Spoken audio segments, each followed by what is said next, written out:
Hello दोस्तों, स्वागत है आप सभी का अतुल्य आर्यस ऑनलाइन क्लासेस में। दोस्तों, रीट एसएसटी के इस लेक्चर में अपनी बात करेंगे संसाधनों के प्रकार और उनके संरक्षण के विषय में। दोस्तों देखिएगा, दोस्तों ये जो टॉपिक है वो आपकी रीट एसएसटी की यूनिट नंबर 7 का पार्ट है। दोस्तों पीछे की 6 यूनिट अपनी कंप्लीट हो चुकी हैं, 6 यूनिट का सिलेबस अपने पूरा कर चुके हैं। दोस्तों अगर आप ने पीछे की यूनिट्स को कंप्लीट नहीं किया है तो आई बटन पर प्लेलिस्ट का लिंक है, वहां पर जाकर के आप पिछला सिलेबस है 6 यूनिट का कंप्लीट कर सकते हैं। दोस्तों इस लेक्चर में अपने संसाधनों के विकास के संबंध में बात करेंगे और संसाधनों के प्रकार के विषय में। देखिएगा दोस्तों, हम जानेंगे संसाधनों के प्रकार कौन कौन से होते हैं और उनका संरक्षण किस प्रकार से किया जाता है। दोस्तों तो चलिएगा शुरू करते हैं क्लास को। और सबसे पहले हम देखते हैं संसाधन, यानी संसाधन हम कहते किसे हैं, संसाधन होते क्या हैं। दोस्तों हमारे पर्यावरण में उपलब्ध प्रत्येक वह वस्तु, हमने क्या कहा कि हमारे पर्यावरण में उपलब्ध प्रत्येक वह वस्तु यानी ऐसी कोई भी वस्तु संसाधन है जिसका इस्तेमाल हम अपनी आवश्यकताओं की पूर्ति के लिए कर सकते हैं। दोस्तों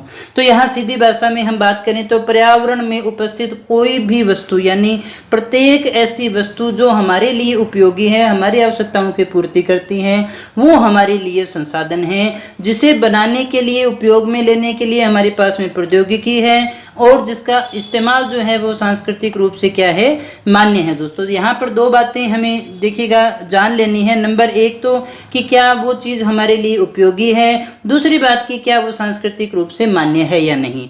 इसके अलावा अगर कुछ है तो उसको इस्तेमाल करने की टेक्निक्स भी अपने पास में होनी चाहिए। दोस्तों देखिएगा, जैसे बहुत साल पहले हमारे पास में सूर्य भी था, लेकिन उस सूर्य से ऊर्जा प्राप्त करने की प्रौद्योगिकी नहीं थी। आज हम उसका भी ऊर्जा के संसाधनों के रूप में काम ले रहे हैं। दोस्तों तो इस प्रकार से हम ऐसे कह सकते हैं कि कोई भी ऐसी वस्तु जो हमारे लिए उपयोगी है, कोई भी वस्तु हमारे लिए उपयोगी है और उसको इस्तेमाल करने के लिए हमारे पास में प्रौद्योगिकी है और सांस्कृतिक रूप से अगर वो मान्य है तो वो हमारे लिए क्या है, एक संसाधन है, वो एक संसाधन कहलाएगी। दोस्तों अगर कोई वस्तु हमारे लिए उपयोगी है तो इसके बाद हम दोस्तों बात करेंगे संसाधनों के प्रकारों के विषय में। संसाधन के कौन कौन से प्रकार हो सकते हैं, किस किस आधार पर उनको बांटा जा सकता है। तो सबसे पहले हम देखते हैं उत्पत्ति के आधार पर, यानी किस प्रकार से उसकी उत्पत्ति हुई है, उस आधार पर जो है संसाधनों के कौन कौन से प्रकार हो सकते हैं। तो देखिएगा, सबसे पहले हम बात करते हैं जैव संसाधन के विषय में, जैव संसाधन। और दूसरा प्रकार जो आता है अजैव संसाधन, यानी उत्पत्ति के आधार पर जो संसाधन है वो कितने प्रकार के होते हैं, जैव संसाधन प्रकार के होते हैं और अजैव संसाधन प्रकार के होते हैं, यानी दो प्रकार के संसाधन यहाँ हम देख सकते हैं। उत्पत्ति के आधार पर संसाधन दो प्रकार के होते हैं, जैव और अजैव। उसके बाद में देखिएगा समाप्यता के आधार पर, यानी समाप्ति उनकी कब तक हो सकती है, उनकी समय सीमा क्या है, उस आधार पर हम मानते हैं एक तो नवीकरणीय संसाधन आते हैं और दूसरा जो प्रकार आता है वो अनवीकरणीय संसाधन आता है। तो समाप्यता के आधार पर कितने प्रकार हैं, दो प्रकार हैं। दोस्तों कौन कौन से हैं, एक तो नवीकरणीय है और एक अनवीकरणीय है, यानी समाप्त हो जाएंगे, उस आधार पर हमने इसको दो भागों में बांटा है। स्वामित्व के आधार पर, यानी उनका स्वामी कौन है, संसाधन का स्वामी कौन है, इस आधार पर हम बांटते हैं। एक तो आता है व्यक्तिगत, यानी जिन संसाधनों के ऊपर व्यक्ति का अधिकार हो वो व्यक्तिगत संसाधन कहलाएंगे। दूसरा समुदाय का अगर अधिकार हो तो वो सामुदायिक संसाधन कहलाते हैं। और अगर राष्ट्र का अधिकार है, स्वामित्व राष्ट्र के पास में है तो राष्ट्रीय संसाधन कहलाते हैं। और अगर उनका जो उपयोग है वो अंतर्राष्ट्रीय मान्यताओं के आधार पर किया जाता है, अंतर्राष्ट्रीय संस्थाओं के द्वारा उनका नियमन किया जाता है, तो देखिएगा वो कहलाएंगे अंतर्राष्ट्रीय संसाधन। दोस्तों तो इस प्रकार से हम देख सकते हैं स्वामित्व के आधार पर चार प्रकार हैं, व्यक्तिगत है, सामुदायिक है, राष्ट्रीय है और अंतर्राष्ट्रीय प्रकार से हम इसको बांट सकते हैं। विकास के स्तर के आधार पर, यानी उसका डेवलपमेंट किस प्रकार से होगा, कब तक हो सकता है, उस आधार पर हम किन किन भागों में बांट सकते हैं। तो एक तो आता है संभावी, दूसरा आता है विकसित और तीसरा आता है संचित। इसके अलावा भंडार भी इसका एक प्रकार हुआ करता है। दोस्तों तो देखिएगा क्या कहा हमने, चार प्रकार से हम यहाँ पर देखते हैं। एक तो उत्पत्ति के आधार पर, एक समाप्यता के आधार पर, एक स्वामित्व के आधार पर और एक हम देखते हैं विकास के स्तर के आधार पर जो प्रकार इसके बांटे गए हैं। दोस्तों तो यहाँ जो आपसे प्रश्न पूछा जा सकता है, जो प्रश्न बनता है कि समाप्यता के आधार पर कौन से प्रकार हैं, स्वामित्व के आधार पर कौन से प्रकार हैं, विकास के आधार पर कौन से प्रकार हैं, उत्पत्ति के आधार पर कौन से प्रकार होते हैं, या फिर आपसे पूछा जा सकता है निम्न में से देखिए नवीनीकरणीय संसाधन कौन सा है और अनवीकरणीय संसाधन कौन सा है, या व्यक्तिगत कौन सा है, राष्ट्रीय कौन सा है, संभावित कौन सा है।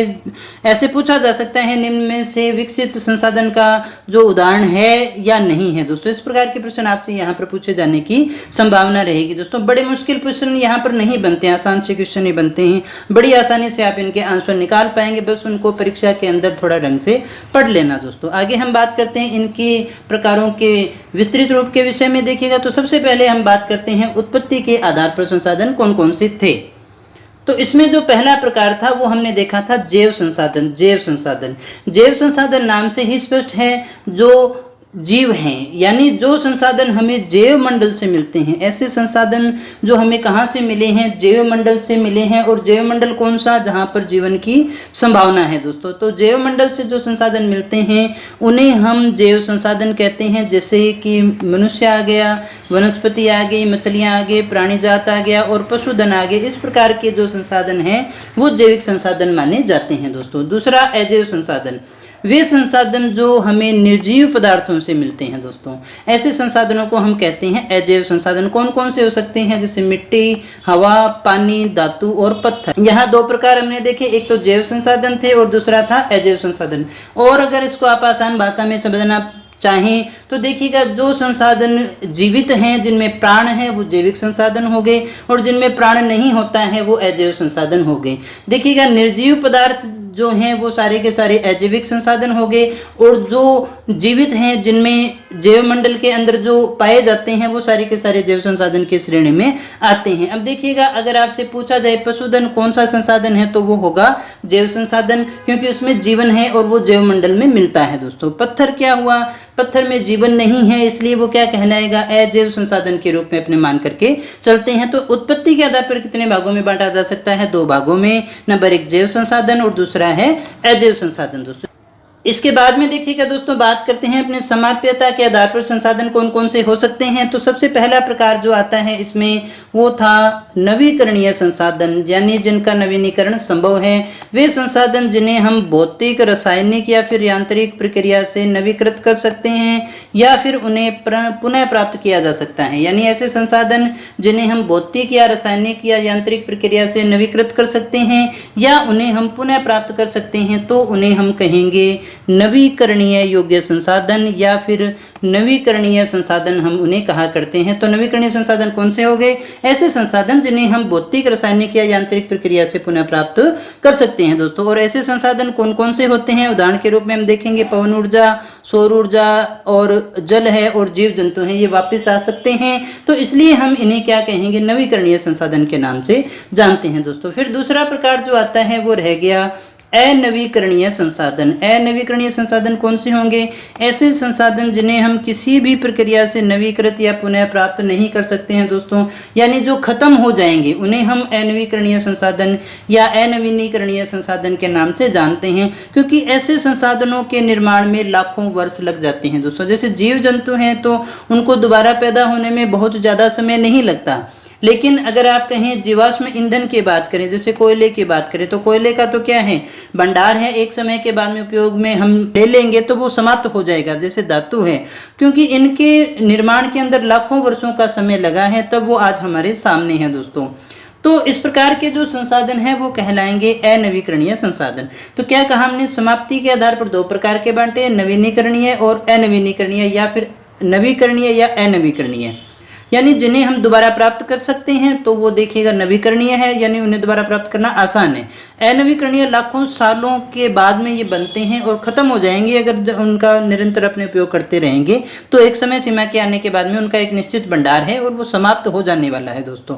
तो इस आधार पर हम इनको दो भागों में बांटते हैं। इसके बाद में अगला जो प्रकार है वो है स्वामित्व के आधार पर, यानी स्वामी कौन होगा, संसाधन का स्वामी कौन होगा। तो यहाँ हम देख सकते हैं सबसे पहला आता है व्यक्तिगत संसाधन। व्यक्तिगत संसाधन कौन से होंगे, जिनका स्वामित्व निजी व्यक्तियों के पास में होता है, जो पर्सनल है। यानी ऐसे संसाधन जिनका स्वामित्व निजी व्यक्तियों के पास में होता है वो कहलाएंगे व्यक्तिगत संसाधन। जैसे किसान की कोई जमीन हो गई तो उसकी व्यक्तिगत हो गई, किसी का घर हो गया, तो ये संसाधन क्या कहलाएंगे, ये व्यक्तिगत संसाधन कहलाते हैं दोस्तों। दूसरा हमने कहा सामुदायिक, जिसके ऊपर स्वामित्व जो है, जिन संसाधनों के ऊपर स्वामित्व जो है वो समुदाय का होगा या समाज का होता है। जैसे कि चारागाह है तो चारागाह किसी का व्यक्तिगत नहीं होता, तालाब किसी का व्यक्तिगत नहीं होता, पार्क में कोई भी जा सकता है, शमशान, कब्रिस्तान, ये इस प्रकार के संसाधन हैं जिनके ऊपर अधिकार जो है वो समुदाय का होता है और समुदाय ही उनका विकास किया करता है दोस्तों। इसके बाद में राष्ट्रीय संसाधन कौन से होंगे, इनका स्वामित्व जो है वो राष्ट्र के पास में होता है, समुदाय के पास में नहीं होता, राष्ट्र के पास में होता है। जैसे सरकारी जमीन हो गई तो वो सरकारी जमीन किसकी होती है, राष्ट्रीय संपत्ति होती है। सड़क है, रेल है, रेल में आपने देखिए पढ़ा भी होगा, रेल हमारी राष्ट्रीय संपत्ति है, इसे नुकसान न पहुंचे, तो रेल हो गई। और नहर हो गई, देखिएगा दोस्तों कई बार हड़ताल वगैरह के अंदर इनको नुकसान पहुंचाया जाता है तो उनके ऊपर कार्यवाही भी की जाती है क्योंकि ये राष्ट्रीय संसाधन माने जाते हैं दोस्तों। इसके बाद में अंतर्राष्ट्रीय संसाधन कौन से हो गए, इनका जो नियंत्रण है वो अंतर्राष्ट्रीय संसाधनों के द्वारा किया जाता है। जैसे कि जो हमारी समुद्री सीमा है 200 नॉटिकल मील तक मानी जाती है, वहां तक ही हम टैक्स वसूल करने का हमारे पास में अधिकार होता है। उसके बाद में जो अधिकार रह गया वो किसी देश के पास में नहीं रह जाता, वो पूरे के पूरे जो अंतर्राष्ट्रीय संस्थाएं हैं वो उनका नियमन करने का कार्य किया करती हैं दोस्तों। तो ऐसे संसाधनों को हम अंतर्राष्ट्रीय संसाधनों के नाम से जानते हैं दोस्तों। इसके बाद में अगले की बात करें तो हम वो है विकास के स्तर के आधार पर संसाधन कौन कौन से हो सकते हैं। तो इसमें पहला आता है संभावी संसाधन। संभावी संसाधन कौन सा होगा, जिनमें संभावना व्याप्त है, यानी किसी भी देश में या क्षेत्र में कुछ ऐसे संसाधन मौजूद होते हैं जिनका वर्तमान में उपयोग नहीं हो रहा है दोस्तों, इनका वर्तमान में उपयोग नहीं हो रहा है लेकिन उपयोग संभव है, तो ऐसे संभावित संसाधन कहलाते हैं। जैसे गुजरात और राजस्थान में सौर ऊर्जा, पवन ऊर्जा बहुत सारी है लेकिन उनका अभी उपयोग नहीं हो रहा है, लेकिन जितना हो सकता था, जितना उसमें कैपेसिटी है उतना उपयोग नहीं हो रहा, लेकिन भविष्य में संभव है, तो ऐसे संसाधनों को हम संभावित संसाधन के नाम से जानते हैं। दूसरे की हम बात करें तो विकसित संसाधन। विकसित संसाधन कौन से हो गए, ऐसे संसाधन जिनका सर्वेक्षण हो चुका है और जिनके उपयोग की गुणवत्ता और मात्रा निर्धारित की जा चुकी है, तो ऐसे संसाधन जो हैं वो विकसित संसाधनों के नाम से जाने जाते हैं दोस्तों। तीसरा जो प्रकार आता है वो है भंडार। भंडार कौन से हो गए, ऐसे जो संसाधन हैं जो उपलब्ध हैं लेकिन उनके सही इस्तेमाल के लिए हमारे पास में उचित तकनीकी का अभाव है, यानी संसाधन हमारे पास में उपलब्ध है लेकिन हम उनका सही ढंग से इस्तेमाल करें ऐसी हमारे पास में टेक्निक अभी तक नहीं है, तो ऐसे संसाधन जो है वो भंडार कहलाते हैं। जैसे हाइड्रोजन जो ईंधन है वो बहुत ही पावरफुल और उपयोगी ईंधन है लेकिन उसका उपयोग करने के लिए अभी भी टेक्निक्स हमारे पास में मौजूद नहीं है, तो ऐसे जो संसाधन हैं उन्हें हम कहेंगे भंडार। इसके बाद में संचित कोष। संचित कोष भी देखिएगा भंडार का ही एक पार्ट होता है और इसके उपयोग के लिए तकनीकी तो मौजूद है, तकनीकी तो इनकी मौजूद है लेकिन उसका सही ढंग से इस्तेमाल नहीं हो रहा है दोस्तों, यानी जो चीज़ है, जो संसाधन है उसका उपयोग अपने करना जानते हैं, हो भी रहा है कुछ मात्रा में, लेकिन सही ढंग से इस्तेमाल करने की टेक्निक अपने पास में नहीं है। जैसे कि नदी के जल से बनने वाली जो पन बिजली है उसका इस्तेमाल अपने कैसे करें दोस्तों। तो दोस्तों इनके अलावा भी देखिएगा कुछ और संसाधनों के प्रकार हो सकते हैं जिनके नाम के रूप में अपने देख लेते हैं, कई बार यहाँ से भी प्रश्न पूछ लेता है, खाली नामों से ही ये संबंधित है। प्राकृतिक संसाधन की बात करें तो जाहिर सी बात है प्राकृतिक संसाधन कौन से होंगे, जो ये संसाधन जो हमें कहां से प्राप्त होते हैं, जो हमें प्रकृति से प्राप्त होते हैं, वे सारे प्राकृतिक संसाधन और अधिक संशोधन के बिना उपयोग में लाए जाते हैं, यानी सीधे प्रकृति से लेते हैं, उसमें हम ज्यादा कोई फेरबदल नहीं करते हैं, तो ऐसे संसाधनों को हम प्राकृतिक संसाधन कहते हैं दोस्तों। जैसे कि वायु रह गई, क्या हम उसमें संशोधन करते हैं, टेक्निक थोड़े ना लगाते हैं, सांस के द्वारा हम उसको उपयोग में लेते रहते हैं। और नदियां हैं, मिट्टी है, खनिज हैं, ये सारे के सारे प्राकृतिक संसाधन कहलाते हैं दोस्तों। आगे हम देखें वास्तविक संसाधन। वास्तविक संसाधन कौन से होंगे, ये संसाधन वो होते हैं जिनकी मात्रा ज्ञात है। वास्तविक कौन से होंगे, जिनकी मात्रा तो ज्ञात है, वास्तविक संसाधन कहलाते हैं। इन संसाधनों का उपयोग भी किया जा रहा है दोस्तों। कौन से कहें वास्तविक संसाधन, जिनकी मात्रा भी ज्ञात है और जिनका उपयोग किया जा रहा है, वो वास्तविक संसाधन हमारे कहलाते हैं। संभाव्य संसाधन कौन से होंगे, जिनकी पूर्ण मात्रा हमें ज्ञात नहीं है दोस्तों। ऐसे संसाधन जिनकी पूर्ण मात्रा ज्ञात नहीं है, न हो सकती है, इस समय इनका उपयोग नहीं किया जा रहा है, इनका उपयोग भविष्य में ही किया जा सकता है, तो इस प्रकार के संभाव्य संसाधन कहलाते हैं दोस्तों। आगे हम कहें सर्वव्यापक संसाधन। ये देखिएगा कौन से स्थान पे पाया जाता है, इस आधार पे अपने बांट रहे हैं। सर्वव्यापक संसाधन कौन सा हो गया, सर्वव्यापक नाम से ही स्पष्ट है जो सभी जगह व्याप्त हो, यानी ऐसे संसाधन जो सभी जगह पाए जाते हैं वे कहलाते हैं सर्वव्यापक संसाधन। जैसे कि वायु सभी जगह मौजूद होती है दोस्तों। इसका अगला ही भाग अपने मान सकते हैं स्थानिक संसाधन, जो सभी जगह मौजूद नहीं है बल्कि कुछ निश्चित स्थानों पर ही उपलब्ध होते हैं, उन्हें स्थानिक संसाधन कहते हैं। जैसे तांबा, तांबा क्या सारी जगह मौजूद है क्या? नहीं, कुछ स्थानों पर उसकी खाने पाई जाती है। जैसे लौह, अयस्क जो है वो सभी जगह मौजूद नहीं है, स्थानिक ही हम इन्हें कह सकते हैं दोस्तों। मानव निर्मित संसाधन कौन से होंगे? जो मानव ही इनको सही ढंग से उपयोग में ले सकता है। प्रौद्योगिकी भी क्या है? एक मानव निर्मित संसाधन ही माना जाता है दोस्तों। मानव खुद अपने आप में एक संसाधन है दोस्तों। मानव संसाधन विकास मंत्रालय नाम आपने सुना होगा। अगर उसका ढंग से विकास किया जाए तो उसका भी बड़ा अच्छे से उपयोग में लिया जा सकता है दोस्तों। मानव संसाधन से तात्पर्य लोगों की संख्या, मानव संसाधन से तात्पर्य लोगों की संख्या और योग्यता से होता है।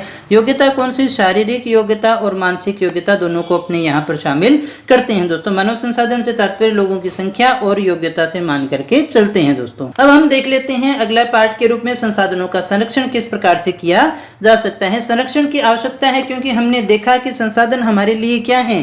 सीमित है। काफी सारे संसाधन ऐसे हैं सीमित है, अगर हम उनका अंधाधुंध उपयोग करेंगे तो आने वाली पीढ़ियों के लिए वो बचेंगे नहीं दोस्तों। तो इसलिए हमें उनका संरक्षण करने की आवश्यकता है दोस्तों। तो संसाधन संरक्षण किसे कहते हैं? संसाधनों का सतर्कता पूर्वक उपयोग किया जाना ही और उन्हें नवीकरण के लिए समय देना ही संसाधन संरक्षण कहलाता है दोस्तों। जैसे हमने कहा पेड़ पौधों को लगातार अपने काटते ही जाएंगे और उनको उगने के लिए दोबारा समय ही नहीं देंगे तो वो फिर समाप्त हो जाएंगे दोस्तों।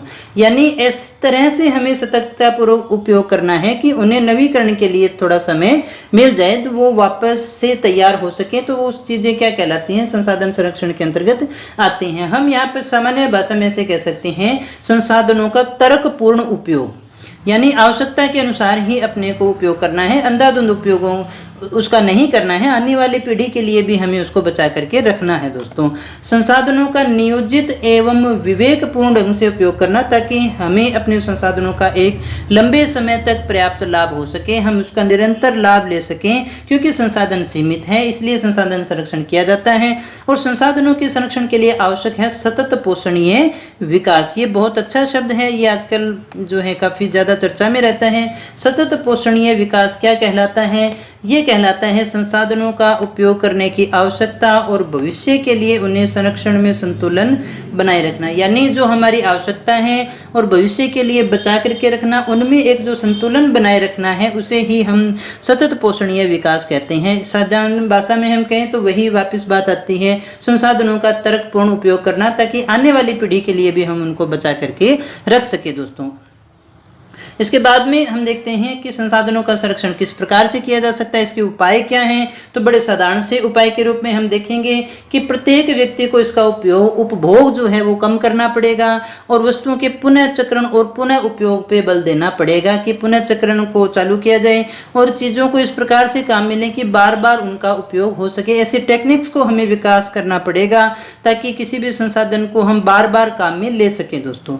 इसके अलावा देखिएगा पृथ्वी पर जो हमारी जैव विविधता है, जीवन विविधता है, उसको संरक्षित किया जाए, वही हमारे संसाधनों के लिए जिम्मेदार होती है दोस्तों। इसके बाद में एक और देख सकते हैं अपने कि प्राकृतिक जो अपना पर्यावरणीय तंत्र है उसकी हानि को कम से कम किया जाए, यानी कम से कम हम पर्यावरण को हानि पहुंचाएंगे तो हम संसाधनों का संरक्षण कर सकेंगे क्योंकि संसाधन हमें प्रकृति से ही मिलते हैं दोस्तों। इसके बाद में देखिएगा जीवन के सभी रूपों का आदर करना है और मानव जीवन की गुणवत्ता को हमें बढ़ाना पड़ेगा, तभी हम इनका सही ढंग से उपयोग कर सकेंगे दोस्तों। इसीलिए कई प्रोग्राम भी चलाए जा रहे हैं दोस्तों। तो दोस्तों ये थे हमारे संसाधन और संसाधनों का संरक्षण जिसके विषय में अपनी बात कर चुके हैं। अगले लेक्चर में अपने मृदा के विषय में बात करेंगे दोस्तों। हमेशा की तरह इस क्लास की जो पीडीएफ है वो आपको मिल जाएगी हमारी टेलीग्राम चैनल पर या हमारी ऑफिशियल वेबसाइट पर दोस्तों, वहां जाकर के आप इसे डाउनलोड कर सकते हैं। और अगर आपको क्लास अच्छी लगी हो तो इसे लाइक कर देना, दोस्तों के साथ में शेयर कर देना, चैनल पे पहली बार आए हो तो सब्सक्राइब कर देना और निरंतर हमारे साथ रह करके आप तैयारी करना चाहते हैं